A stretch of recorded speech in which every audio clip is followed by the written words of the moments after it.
In one of our earlier studies, we considered the fact that Jesus Christ, when he died on the cross, defeated Satan completely. हमारे एक पिछले अध्ययन में हमने देखा था कि जब यीशु मसीह क्रूस पर मरा तो उसने शैतान को पूर्ण तौर पर हरा दिया,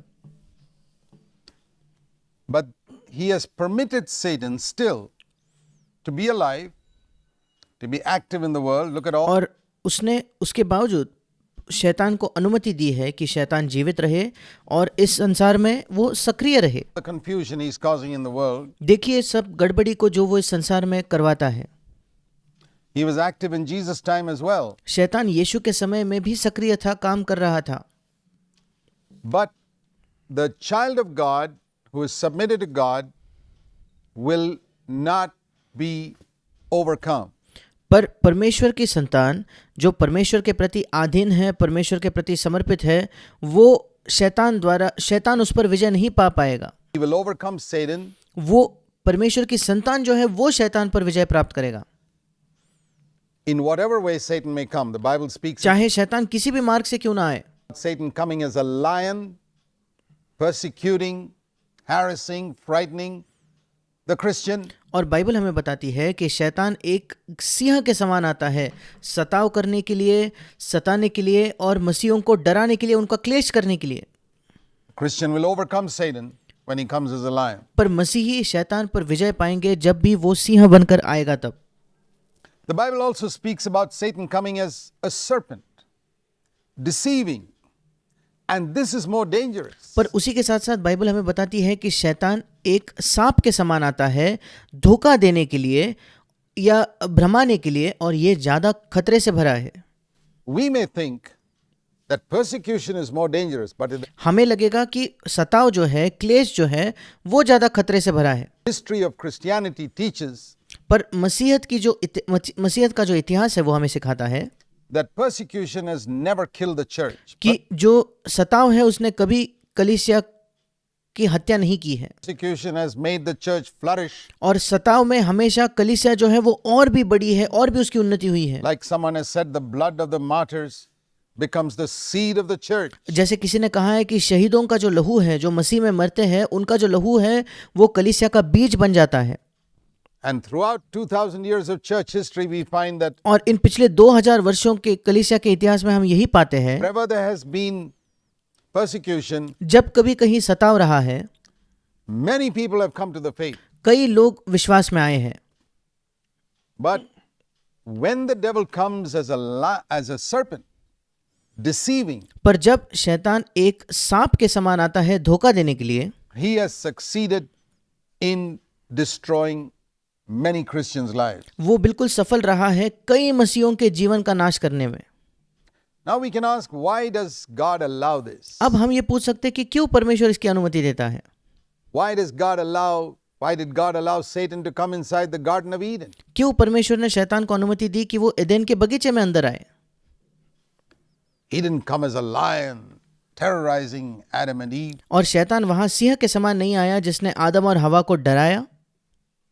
He came as a serpent, deceiving, वो एक सांप के समान आया धोखा देने के लिए, pretending to be Eve's friend. ये दिखावा करने के लिए, ये नाटक करने के लिए कि वो हवा का मित्र है।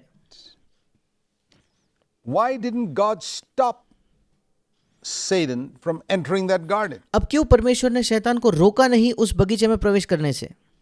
If Satan had been stopped, Adam and Eve would never have gone near that tree. अगर शैतान को रोक दिया जाता तो आदम और हवा कभी भी उस पेड़ के पास नहीं जाते।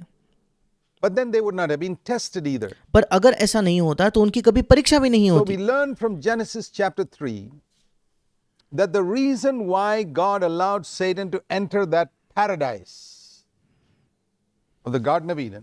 और इसलिए उत्पत्ति 3 से हम सीखते हैं क्या कारण है कि परमेश्वर ने शैतान को अनुमति दी उस स्वर्गलोक में प्रवेश करने की जो एदेन की वाटिका थी। If Satan could enter Eden, he can certainly enter your church. अब सोचिए अगर शैतान एदेन में प्रवेश कर सकता है तो वो निश्चित तौर पर आपके कलीसिया में भी प्रवेश कर सकता है। Your church is not as pure as Eden. आपकी कलीसिया एदेन बगीचे की इतनी शुद्ध नहीं है। If he could enter there, and God permitted it, अगर शैतान वहां प्रवेश कर पाए और परमेश्वर ने उसकी अगर अनुमति दी है तो He will certainly permit Satan to come into your church and try and deceive people. वो निश्चित तौर पर शैतान को अनुमति देगा आपके कलीसिया में आने की और लोगों को धोखा देने की। Why does God do it? परमेश्वर ऐसा क्यों करता है? For the same reason that He permitted Eve to enter the Garden of Eden, ठीक उसी कारण के लिए जिस कारण से उसने हवा को एदेन के बगीचे में आने की अनुमति दी, test man. मनुष्य की परीक्षा लेने के लिए। Man needs to be tested to see whether he will value God and His Word or not, or whether he will go according to his own reason and cleverness. और मनुष्य की परीक्षा होनी जरूरी है ये देखने के लिए कि वो परमेश्वर और उसके वचन, परमेश्वर ने जो भी उसके वचन में कहा है उसका वो मूल्य करता है, या वो अपने तर्क के अनुसार, अपनी ही बुद्धिमानी या चतुराई के अनुसार वो चलता है। That's what Eve did. और हवा ने बिल्कुल यही किया। Depended on her own reasoning ability. हवा तो अपने ही जो तर्क की शक्ति थी, जो सोचने की क्षमता थी, उसी पर वो निर्भर हुई And so fell away. और इसलिए वो गिर गई। There are many people today who ignore the word of God and are led astray. और आज भी ऐसे कई लोग हैं जो परमेश्वर के वचन को नजरअंदाज कर देते हैं और वे भटक जाते हैं। You know what God was testing with Adam and Eve in the Garden of Eden? क्या आप जानते हो कि परमेश्वर किस चीज की परीक्षा कर रहा था जब आदम और हवा उस एदेन के बगीचे में थे? When he allowed Satan to try and deceive them. जब परमेश्वर ने अनुमति दी कि शैतान कोशिश करे उनको धोखा देने की। Just one simple thing. परमेश्वर एक ही चीज को देखने की, परखने की कोशिश कर रहा था। Will you trust my word? Will you go strictly according to what I have said? क्या तुम मेरे वचन पर भरोसा करोगे क्या? क्या तुम बिल्कुल सख्ती से उसी के अनुसार चलोगे, जो मैंने कहा है उसी के अनुसार चलोगे क्या? Or will you use your reason and discuss and argue back and forth with Satan? या तुम अपना तर्क लगाओगे और शैतान से चर्चा करोगे, बहस करोगे कि ये हुए फिर ये है, और शैतान से इस प्रकार से चर्चा करने लगोगे क्या? And we know that they fell. और हम जानते हैं कि वो गिर गए। God allowed Satan to try and deceive Jesus Christ. परमेश्वर ने अनुमति दी कि शैतान यीशु मसीह तक को परखे या उसकी परीक्षा ले। Turn these stones into bread. और उसका प्रलोभन था कि इन पत्थरों को रोटी में बदल दे। But Jesus would not be deceived पर यीशु मसीह इस तरीके से नहीं धोखा खाता।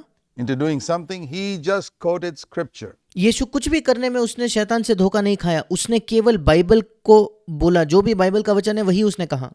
He stuck to the written word of God. और यीशु मसीह जो परमेश्वर का लिखा हुआ वचन है उसी पर अड़ा रहा, उसी पर टिका रहा।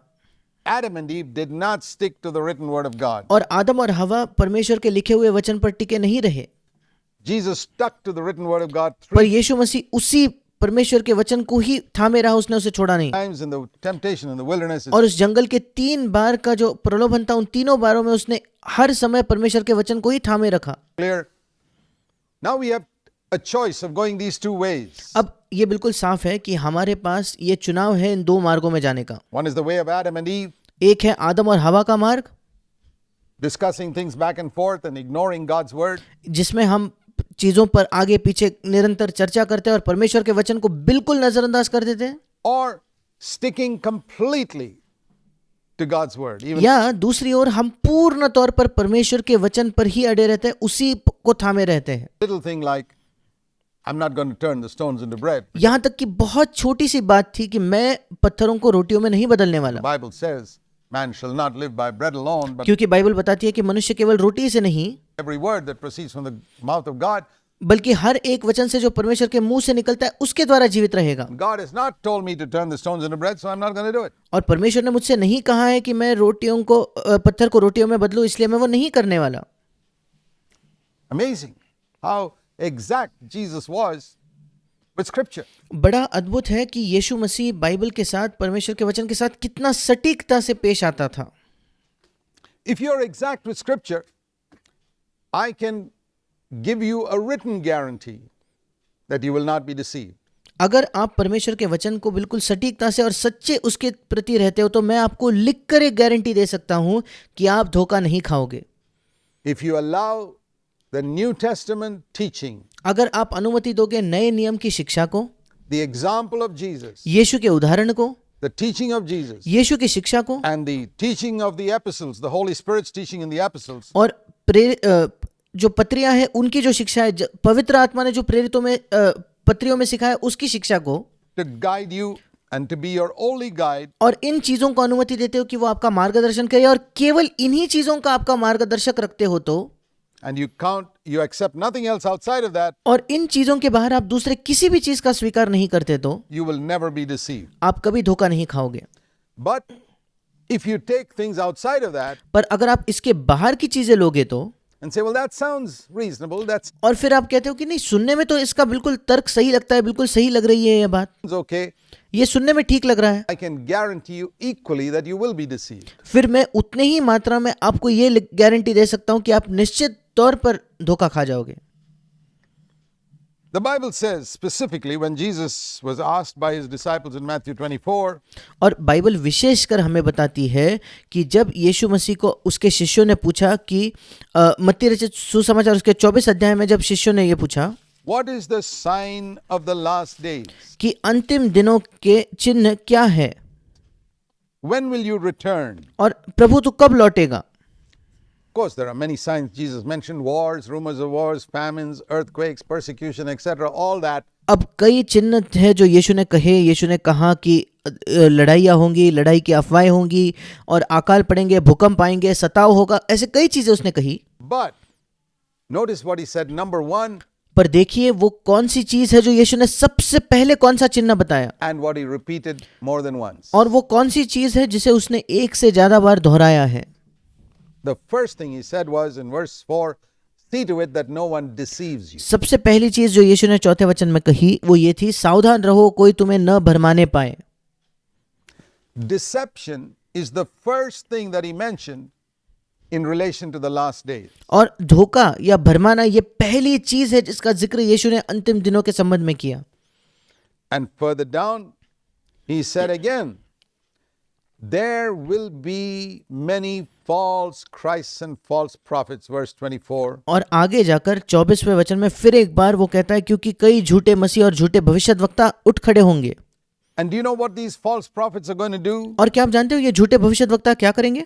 They will show great signs and wonders वे बड़े चिन्ह, बड़े चमत्कार और अद्भुत काम दिखाएंगे in the name of Jesus, यीशु के नाम से, so as to deceive, if possible, even the elect. और वो वचन कहता है कि यदि हो सके तो चुने हुओं को भी भरमा दे. In other words, these signs and wonders are going to be done in such a way that even the elect could be deceived. और दूसरे शब्दों में ये जो चिन्ह है, ये जो अद्भुत काम है, ये इतने ऐसे तरीके से किए जाएंगे कि जो चुने हुए लोग हैं वे भी शायद भरमा जाए. Do you know that the elect are God's people? पर क्या आप जानते हो ये चुने हुए लोग परमेश्वर के लोग हैं?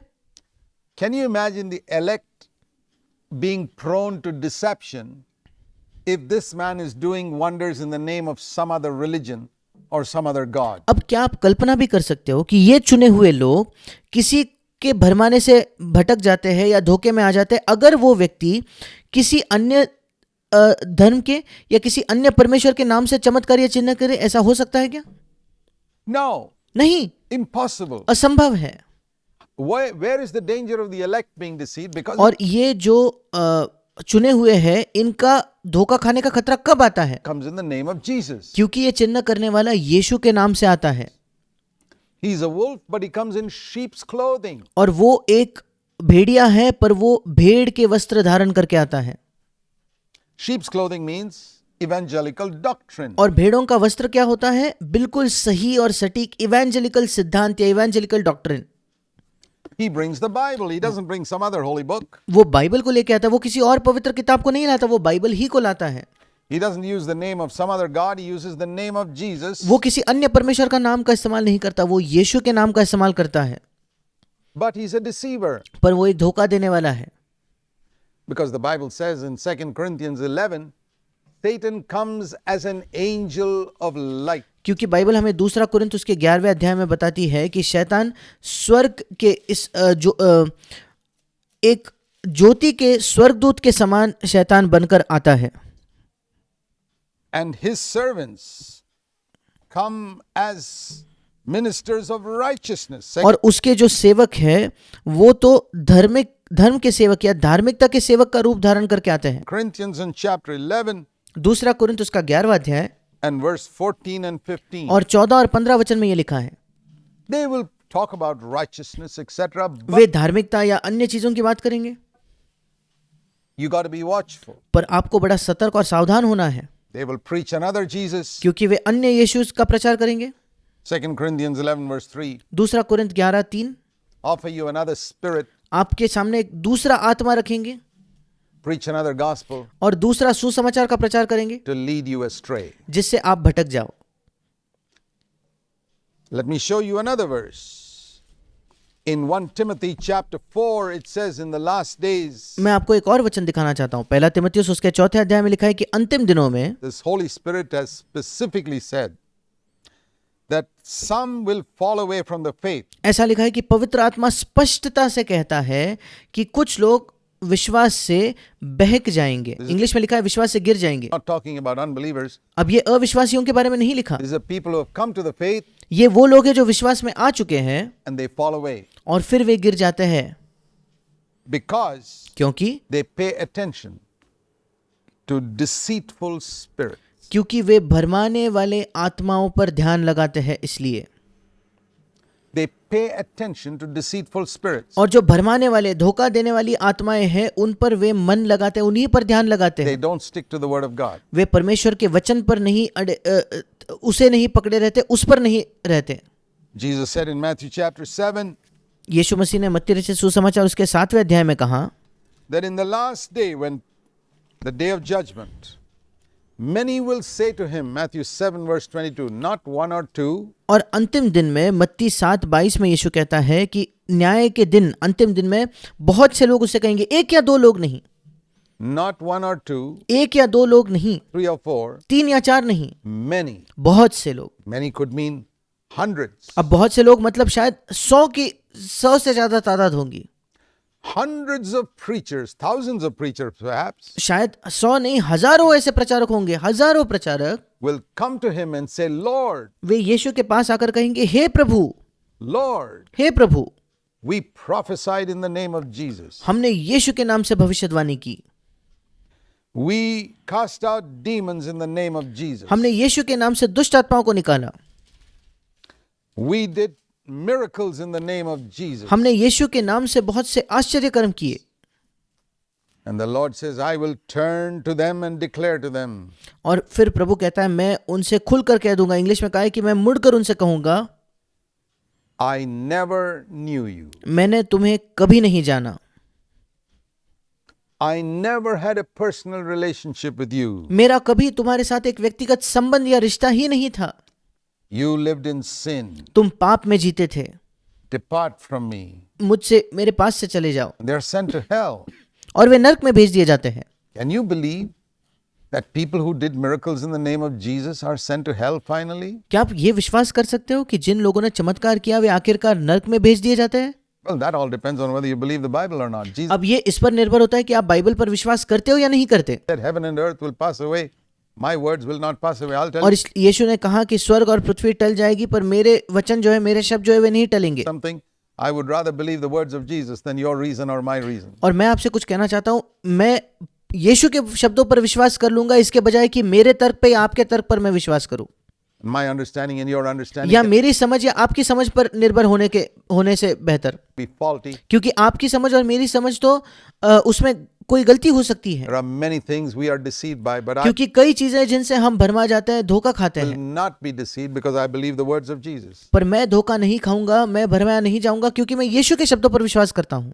I will not accept every man who does a miracle in the name of Jesus. I मैं will हर एक मनुष्य को स्वीकार नहीं करूंगा जो यीशु के नाम से कोई चमत्कार करता है। not accept every man who prophesies in the name of Jesus. मैं हर उस मनुष्य को स्वीकार नहीं करूंगा जो यीशु के नाम से भविष्यवाणी करता है। I will not accept every man who casts out demons in the name of Jesus. मैं हर उस मनुष्य को स्वीकार नहीं करूंगा जो यीशु के नाम से दुष्टात्मा को निकालता Because है, of Jesus' warning. क्योंकि यीशु ने खुद ये चेतावनी दी है। What will I look for? What मैं किस चीज पर ध्यान दूंगा? is it that Jesus looked for in यीशु किस चीज पर ध्यान देता था? यीशु किस चीज को चाहता था लोगों these से? people? That's what I will look for. इन लोगों से यीशु क्या चाहता था और मैं भी उसी चीज पर ध्यान दूंगा। He looked for holiness. यीशु देख रहा था पवित्रता के लिए। He says, you lived in sin. वो कहता है कि तुमने पाप में जीवन जिया, You never preached against sin. तुमने कभी पाप के खिलाफ प्रचार नहीं किया, You lived in sin. You तुम पाप में ही जीवन जिए, practiced sin. तुम निरंतर पाप करते रहे, उसी का अभ्यास करते रहे, And you did miracles. और तुमने चमत्कार किए। I know I'm safe when I seek to fellowship with someone who has the Spirit of Christ. मैं जानता हूं कि मैं सुरक्षित हूं जब मैं किसी ऐसे व्यक्ति से संगति करने की कोशिश करता हूं जिसके अंदर मसीह की आत्मा है, Who leads me away from iniquity जो मुझे अधर्म से दूर ले जाता है and sin. और पाप से दूर ले जाता Because है, that's what Jesus came to save us from. क्योंकि यीशु हमें इसी चीज से बचाने के लिए आया। The other mark he said of a false prophet, notice what it says here. और दूसरा चिन्ह झूठे भविष्यद्वक्ता का, वो देखिए यहाँ यीशु क्या कहता है। In Matthew 7, in the Sermon on the Mount, he spoke about false prophet. मत्ती 7वें अध्याय पहाड़ी उपदेश में यीशु ने झूठे भविष्यद्वक्ताओं के बारे में कहा। He says, beware of false prophets वो कहता है झूठे भविष्यद्वक्ताओं से सावधान रहो, who come to you in sheep's clothing with जो भेड़ों के भेष में तुम्हारे पास आते हैं evangelical doctrine, और बिल्कुल सही सिद्धांत के साथ और इवेंजेलिकल सिद्धांत के साथ आते हैं, but inwardly they are ravenous wolves. परंतु अंतर में वे या अंदर से वे फाड़ने वाले भेड़िए हैं।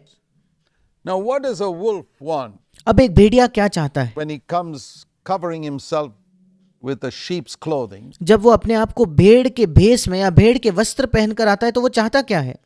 In the midst of the sheep, what does he want? भेड़ों के बीच में जब वो भेड़िया आता है वो चाहता क्या है?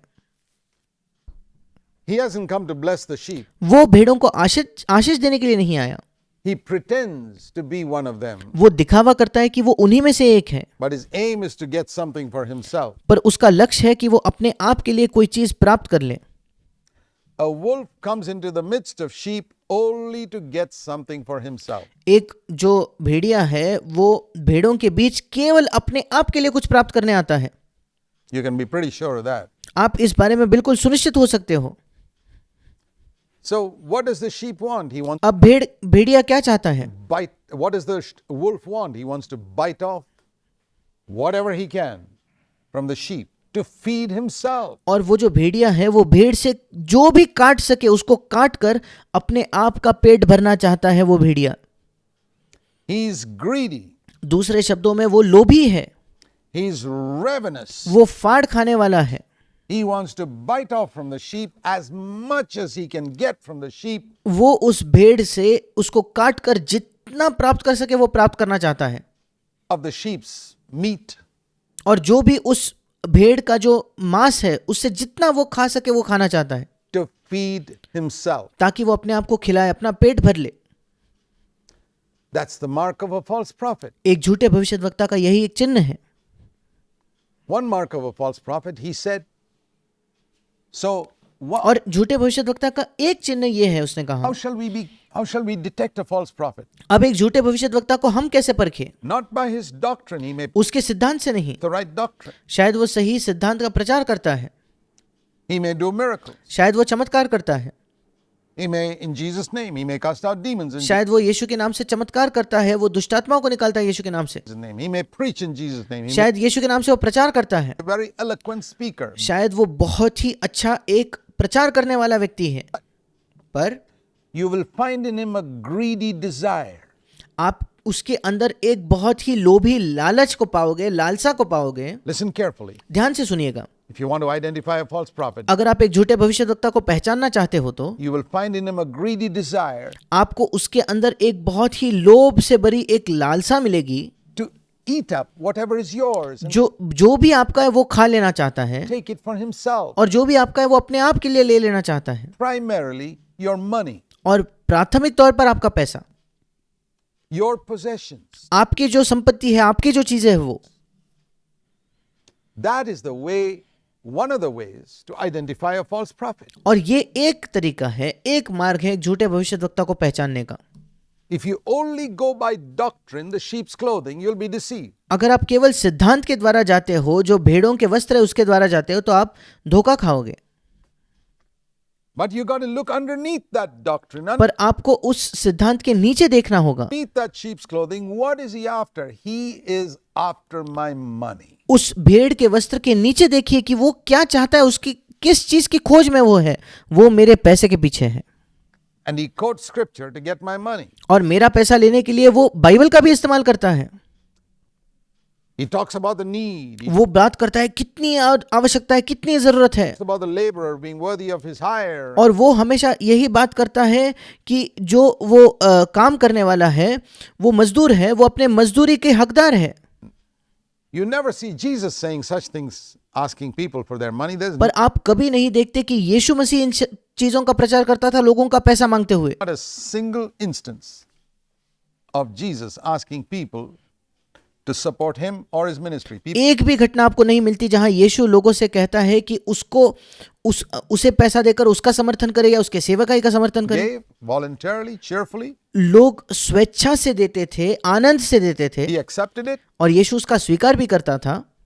It's true, he said the laborer is worthy of his hire, but the laborer doesn't have to go around asking people, because whose laborer is he? ये बिल्कुल सच है कि मजदूर जो है अपने मजदूरी के हकदार है, पर वो मजदूर को जाकर लोगों से मांगने की कोई जरूरत नहीं होती, क्योंकि वो किसका मजदूर है आखिरकार। If you work for company A, अगर आप किसी ए नाम की कंपनी के लिए काम करते हो, do you go and ask for your salary from company B? क्या आप किसी और बी नाम के कंपनी से जाकर अपनी तनख्वाह मांगते हो क्या? No. नहीं। You get your salary from company A, and if you don't get it from company A, maybe they forgot to give it you, you go to the boss in company A and say, hey, I worked for you for this month, where's my salary? आप company ए से आपको अपनी तनख्वाह मिलती है, और अगर आपको अपनी कंपनी से तनख्वाह नहीं मिली तो क्योंकि शायद वे भूल गए तनख्वाह देने के लिए, आप जो ए नाम की कंपनी, उसी में आपके जो बॉस होंगे उनके पास जाकर कहते हो कि अरे मेरी तनख्वाह कहाँ गई, इस महीने मुझे नहीं मिली।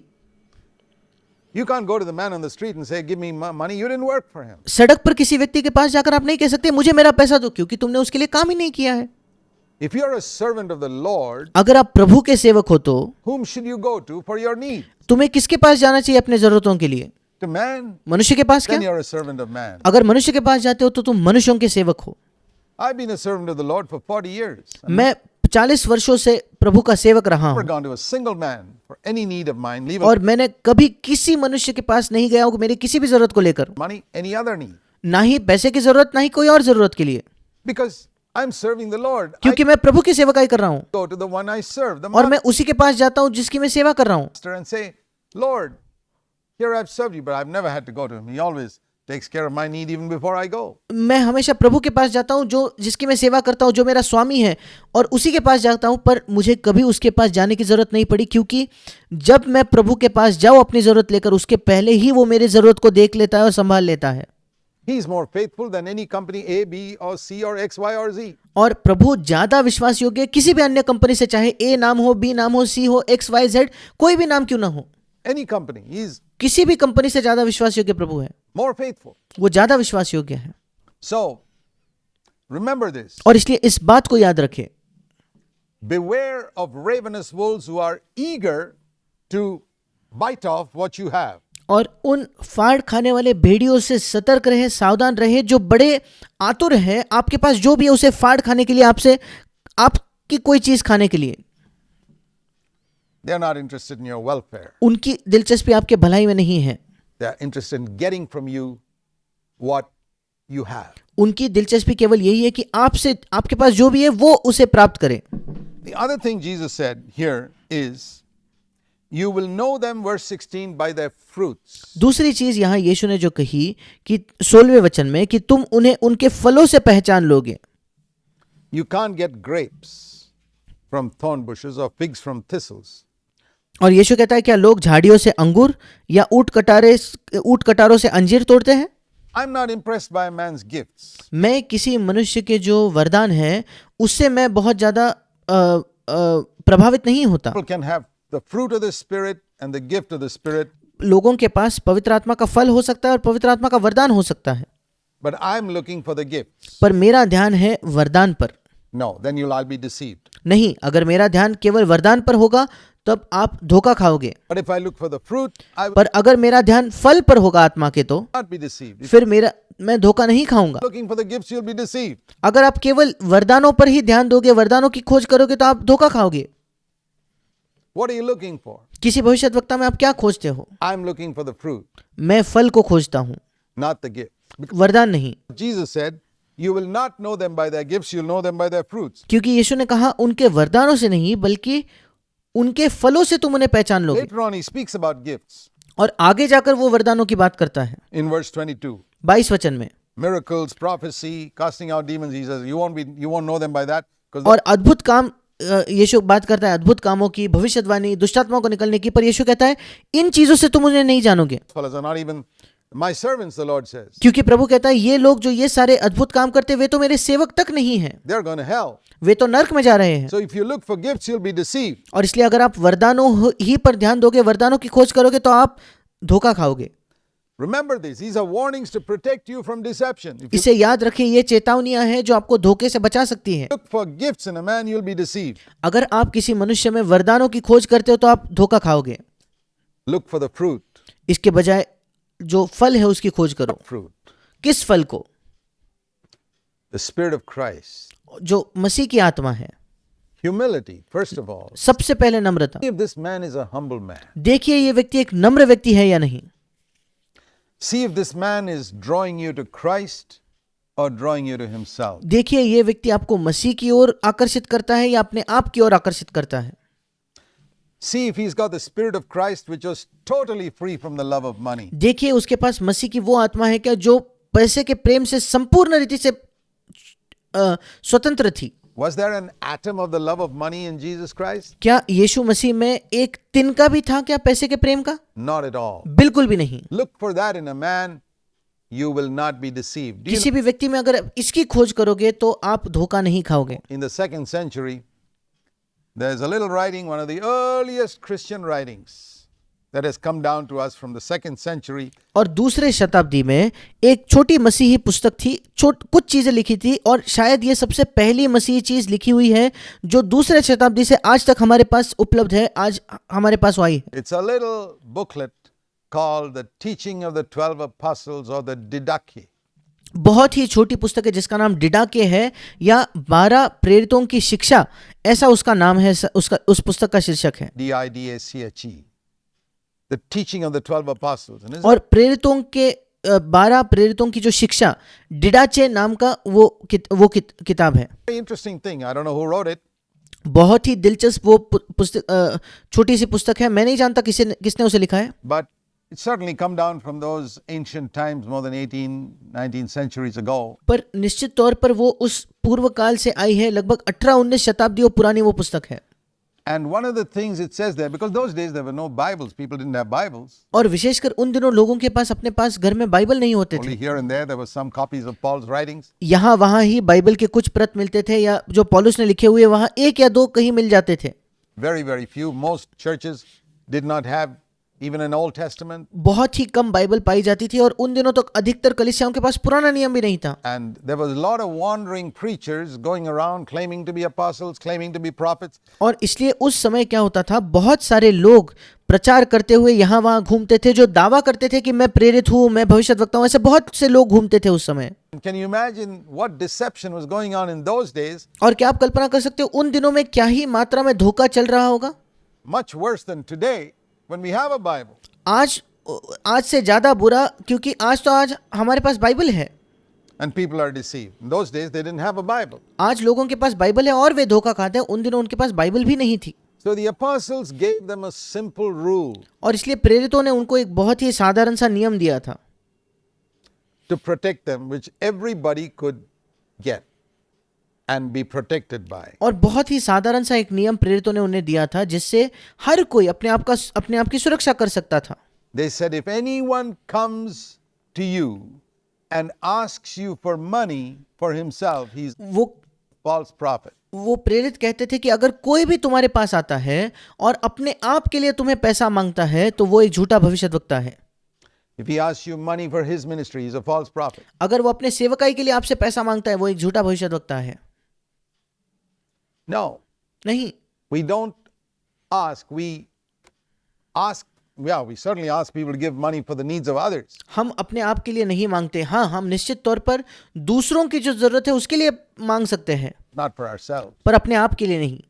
That is how they protected those people in those days from deception. इसी तरीके से वे उन दिनों लोगों को धोखे से बचाते थे। So listen very carefully when you find ravenous wolves coming with all their gifts. What are they asking you for money for? Is it और बड़े ध्यान से सुनिए, जब आप फाड़ खाने वाले भेड़ियों को देखते हो, अपने सारे वरदानों को लेकर जब वे आते हैं, किस चीज के लिए वो पैसा मांग रहे हैं? the spirit of 2 Corinthians in chapter 8 and chapter 9, where they are telling you about other poor people whom they are going to bless and they themselves live very simply? क्या आपको वो जब पैसा मांगते हैं, दूसरा कुरिन्थ उसके 8वें और 9वें अध्याय की आत्मा में वे मांगते हैं क्या? जहां वे आपको अन्य गरीब लोगों के बारे में बता रहे हैं, जहां वो उन अन्य गरीब लोगों को आशीष देना चाहते हैं, पर वे खुद बहुत ही साधारण से और सादगी से जीवन जीते हैं, ऐसा है क्या? Or is it for them to live in grand style, for them to build big houses? क्या वो खुद उनके लिए मांग रहे हैं कि उनकी बड़ी ही अद्भुत ऐसी बड़ी जीवन शैली हो, और जहां वो खुद अपने लिए बड़े मकान बनाने चाहते हैं, बड़े घर बनाना चाहते हैं, For them to buy expensive vehicles and etc., etc.? जहां वे अपने आप के लिए बहुत ही महंगे गाड़ियां खरीदना चाहते हैं और ऐसे सब चीजें? Well, those are ravenous wolves. ये फाड़ खाने वाले भेड़िया है, Careful. सतर्क रहे। Now, in spite of the Lord's warnings, if you still don't pay attention, then you deserve to be deceived by these false prophets. अब प्रभु की इन चेतावनियों के बावजूद अगर तब भी आप ध्यान नहीं देते, सावधान नहीं रहते, फिर आप इस योग्य हो कि इन झूठे भविष्यद्वक्ताओं के द्वारा आप धोखा खाओ। आप योग्य हो कि आप धोखा खाओ। There are many ways in which the devil seeks to take advantage of God's people. अब कई अलग अलग तरीके हैं जिसमें शैतान परमेश्वर के लोगों का फायदा उठाना चाहता है। What is God trying to test through all this? Exactly what he tested in Adam and Eve in the Garden of Eden. इन सब चीजों में परमेश्वर किस चीज की परीक्षा करने की कोशिश कर रहा है? बिल्कुल वही परीक्षा जो उसने आदम और हवा की उस एदन के बगीचे में की। Will you take my word as it is? Will you take my warnings? क्या तुम मेरे वचन को वैसे के वैसे लोगे क्या? क्या तुम मेरी चेतावनियों को लोगे क्या? Or will you ignore my warnings and या तुम मेरे चेतावनियों को बिल्कुल नजरअंदाज कर दोगे say, I'm okay? और ये कहोगे नहीं मैं तो ठीक हूं।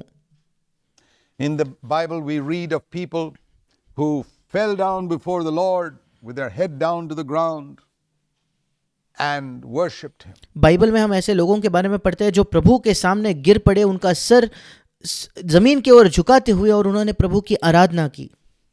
That is how everybody worshipped the Lord God from Genesis to Revelation. और प्रभु परमेश्वर की हर एक व्यक्ति ने उत्पत्ति से लेकर प्रकाशित वाक्य तक ऐसे ही आराधना की। We know in our Indian society what it means to show our feet to somebody. हम जानते हैं हमारे भारतीय समाज में किसी व्यक्ति को अपने पैर दिखाने का क्या मतलब है। If you show the soles of your feet to someone, अगर आप अपने पैर के तलवे किसी को दिखाओगे तो, you show your sandals or your lift up your feet and show the bottom of the soles of your shoes to someone. अगर आप अपने चप्पल को दिखाओगे किसी को, या आपके जो जूते हैं उनके जो उनका जो बिल्कुल निचला स्तर होता है, जो वो तलवा होता है, वो अगर किसी को आप दिखाते हो तो आपके जूते का, It is an insult. ये उसका अपमान है। Whereas falling down before a person and bowing down before him with your head to the ground is worship. जबकि किसी व्यक्ति के सामने झुकना, उसके सामने सिर को जमीन पर लगाकर झुकना, वो आराधना को दर्शाता है। What do you think of people who fall down with their head down before God? They are अब आप उन लोगों के बारे में क्या सोचते हो जो अपने सिर को झुकाकर परमेश्वर के सामने गिरते हैं? worshiping him. वे उसकी आराधना कर रहे हैं। What do you think of people who fall backwards and show their feet to God? अब आप उन लोगों के बारे में क्या सोचते हो जो पीछे गिरते हैं और अपने पैर परमेश्वर को दिखाते हैं? They are insulting God. वे परमेश्वर का अपमान कर रहे हैं। And yet that goes on today with so many preachers claiming to be a manifestation of the power of God and of the Holy Spirit. Does the इसके बावजूद आज यही चलता है, जहां कई प्रचारक ये कहते हैं कि जब लोग ऐसे गिर रहे हैं पीछे अपने पैर प्रभु को दिखाते हुए, वो परमेश्वर के सामर्थ का कोई प्रकाशन है, परमेश्वर के सामर्थ वहां प्रकट होती है या पवित्र आत्मा की सामर्थ प्रकट होती है, ऐसा कई प्रचारक दावा करते हैं। Holy Spirit make people insult God like that? क्या पवित्र आत्मा लोगों को परमेश्वर का अपमान करवाता है क्या? To show their feet to God? ताकि लोग परमेश्वर को अपने पैर दिखाए, ऐसा करेगा क्या पवित्र आत्मा? Not at all. बिल्कुल नहीं।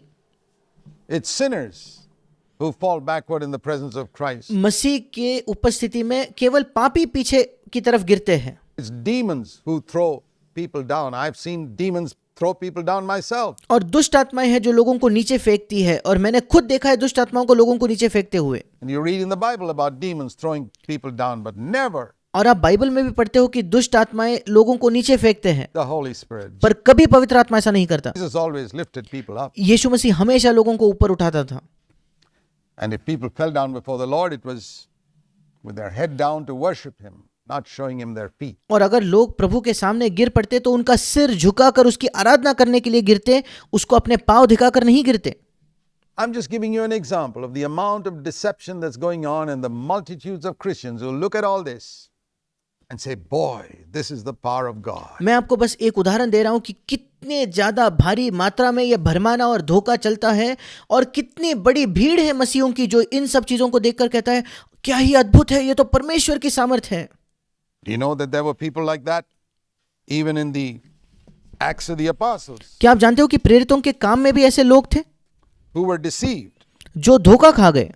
We read in Acts chapter 8 in Samaria where Philip went to preach. हम पढ़ते हैं प्रेरितों के काम उसके 8वें अध्याय में, समारिया में जब फिलिपुस प्रचार करने गया, There was a magician called Simon who did great amazing things before people. और वहाँ शमौन नामक एक जादू टोना करने वाला था जो परमेश्वर के जो लोगों के सामने बहुत ही आश्चर्य के काम करता था। All types of magic, astonishing the people with all his magic. And do you know what they called this man in Acts chapter 8 and verse 10? They called this man Simon the great power of God. और ये जो शमौन था, ये कोई जादूगर था, ये जादू टोना करके सामरिया के लोगों को चकित करता और अपने आप को एक बड़ा पुरुष बताता था।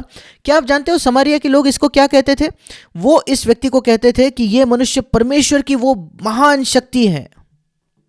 That's what they called him, and they were paying attention to him because he for a long time had astonished them with his magic arts. और लोग उसे यही कहते थे कि वो परमेश्वर की महान शक्ति है। क्यों? क्योंकि लंबे समय से, बहुत दिनों से उसने अपने जादू के कामों से लोगों को आश्चर्यचकित किया था। Well, there are followers of Simon today who are also being called the great power of God. Look और आज भी इस शमौन के, इस जादूगर शमौन के अनुयायी हमारे बीच में हैं जो अपने आप को परमेश्वर की महान सामर्थ कहलाते हैं। at how are believers deceived by that? पर कैसे विश्वासी इससे धोखा खा जाते The हैं? simple reason एक साधारण सा कारण है that they won't accept God's word. कि वे परमेश्वर के वचन को स्वीकार नहीं करते। They see clearly in the Bible that Jesus never pushed anybody down. वे बिल्कुल साफ तौर पर बाइबल में देखते कि यीशु ने कभी किसी को नीचे नहीं ढकेला, They ignore that. पर वे उसको बिल्कुल नजरअंदाज कर देते हैं। They see clearly in the Bible the apostles never pushed anybody down. वे साफ तौर पर बाइबल में देखते हैं कि प्रेरितों ने कभी किसी को नीचे नहीं ढकेला, They don't care for God's word. पर उन्हें परमेश्वर के वचन की कोई परवाह नहीं है। Oh, this Simon is the great power of God. और वे कहते हैं नहीं नहीं नहीं, ये जो शमौन है ये परमेश्वर की महान सामर्थ है। Well, if you want to be deceived, you can be deceived. अगर आप धोखा खाना चाहते हो तो आप धोखा खाइए, God won't stop you. He didn't परमेश्वर आपको नहीं रोकेगा। stop Adam and Eve from being deceived. उसने आदम और हवा को नहीं रोका धोखा खाने से। He has not stopped thousands of people from being deceived, millions of people in all these 2,000 years. He's not going to stop you if you ignore the Bible. उसने हजारों लोगों को नहीं रोका है धोखा खाने से, करोड़ों लोगों को नहीं रोका है इन पिछले 2000 वर्षों में, और वो आपको भी नहीं रोकेगा धोखा खाने से अगर आप इस बाइबल को नजरअंदाज कर देते हो तो।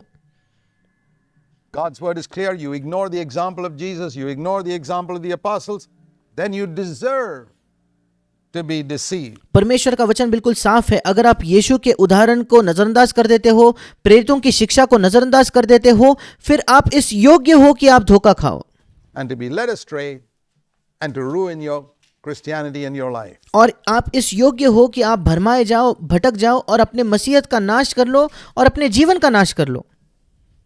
Jesus often used to say, he who has ears to hear, let him hear. यीशु हमेशा कहता था जिसके सुनने के कान हो वो सुने, Teaching us that not everybody has a ear to hear the truth. और ये हमें सिखाता है कि हर एक व्यक्ति के पास सुनने के लिए, सत्य सुनने के कान नहीं होते। It's the same thing today. और बिल्कुल यही बात आज भी होती है। Many people hear these things, and even though it's clear in Scripture, कई लोग इन बातों को तो सुनते हैं, पर इसके बावजूद कि बाइबल में बिल्कुल साफ तौर पर यह सब लिखा है, the Lord is able to keep us from falling. He doesn't make us fall. Jude प्रभु हमें गिरने से और प्रभु हमें ठोकर खाने से बचा सकता है, गिरने से बचा सकता है। 24. और यहूदा की पत्री 24 वचन में लिखा है, ऐसा नहीं लिखा कि प्रभु हमें गिराता है, The Lord is able to keep us from falling. प्रभु हमें गिरने से भी बचाए रखता है। वहां लिखा Psalm है 91 says, 1,000 may fall on your side and 10,000 on your right hand, but it won't come near you. और भजन संहिता 91:7 कहता है कि तेरे निकट 1000 तेरे दाहिनी ओर 10,000 गिरेंगे परंतु वो तेरे पास ना आएगा। God is not in the business of making people fall. He's in the business of making people stand. और परमेश्वर इस व्यवसाय में नहीं कि वो लोगों को नीचे गिराए, बल्कि परमेश्वर इस काम में है कि वो लोगों को ऊपर उठाए। He always says, rise up and walk, वो हमेशा लोगों को कहता है कि उठ और चलने लग, not fall down and lie there and show me your feet. That's प्रभु कभी ये नहीं कहता कि नीचे गिरो वहीं पड़े रहो और परमेश्वर को अपने पांव दिखाओ। not what he says. परमेश्वर ऐसा नहीं कहता। Dear brothers and sisters, don't be deceived in these days. मेरे प्रिय भाइयों और बहनों, इन दिनों में धोखा न खाओ Don't be deceived by these ravenous wolves who are after your money. और इन फाड़ खाने वाले भेड़ियों से धोखा न खाओ जो आपके पैसे के पीछे हैं, Showing you their magic arts in the name of Jesus in order to lead you astray. जो आपको यीशु के नाम से अपने जादू को दिखाते हैं ताकि वे आपको भरमा पाए, आपको दूर ले जाए, भटका दे। So a person who's got the Spirit of Christ, एक ऐसे व्यक्ति का अनुसरण करे जिसके अंदर मसीह की आत्मा है, who's seeking to lead you to godliness, जो आपको ईश्वरीय जीवन में ले जाता है, seeking to lead you to be free from your sin. जो आपकी जो कोशिश करता है कि आपको पाप से स्वतंत्र जीवन में ले जाए। It's the thing that will help you in this life and help you in eternity. और यही चीज आपको इस जीवन में और आपके अनंत काल में सहायता करेगा। In the last days, there will be deceiving spirits. अंतिम दिनों में धोखा देने वाली आत्माएं होंगी। People will go from bad to worse. लोग जो है वो बुरे से बदतर हो जाएंगे। People will be lovers of money more than lovers of God. और लोग जो है वो परमेश्वर के प्रेमी होने से बढ़कर पैसे के प्रेमी होंगे। It is in 2 Timothy 3. दूसरे तीमुथियुस 3 अध्याय में लिखा है, Let us be careful in the days in which we live, जिन दिनों में हम जीते हैं आइए हम बड़े सतर्क और सावधान रहे, because these are days of tremendous deception. क्योंकि ये बहुत ज्यादा धोखा खाने के दिन हैं।